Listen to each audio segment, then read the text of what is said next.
Ah bah femme, ça se voit, non?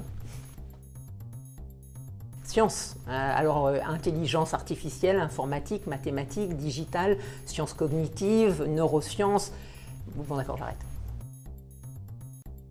Donner, là c'est donner. Il y a des fois où c'est gagner, être compétitif, il y a des fois où c'est recevoir, mais là c'est donner. Alors, la Fondation Abeona est une jeune fondation innovante. Pourquoi innovante?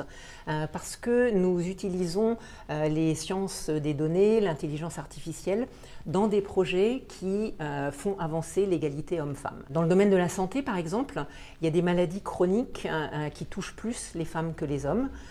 Et les études qui existent aujourd'hui, pour un certain nombre de raisons, ne distinguent pas vraiment entre les hommes et les femmes.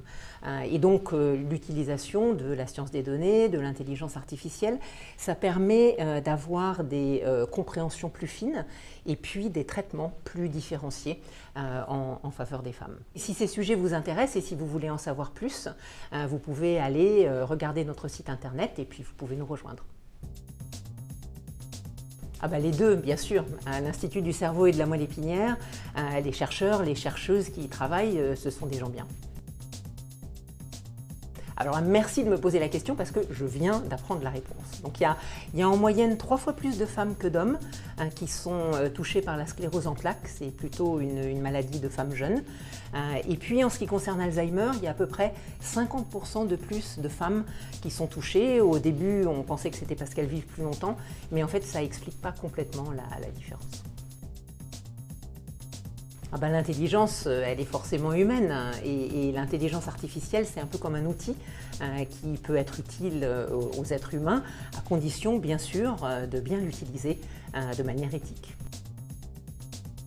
Nous soutenons un premier projet sur la sclérose en plaques qui est mené par Violeta Zujovic de l'ICM et avec son équipe, elle regarde l'évolution et le traitement de cette maladie. Nous soutenons un deuxième projet sur les maladies neurodégénératives, la maladie d'Alzheimer, mais pas uniquement.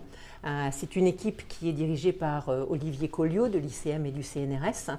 C'est une équipe multidisciplinaire avec des gens d'INRIA, d'INSERM, de l'UPMC qui travaillent ensemble pour regarder l'évolution des maladies neurodégénératives et bien sûr ils intègrent un angle homme-femme dans le cadre de notre soutien. J'ai hâte de voir ces projets se développer.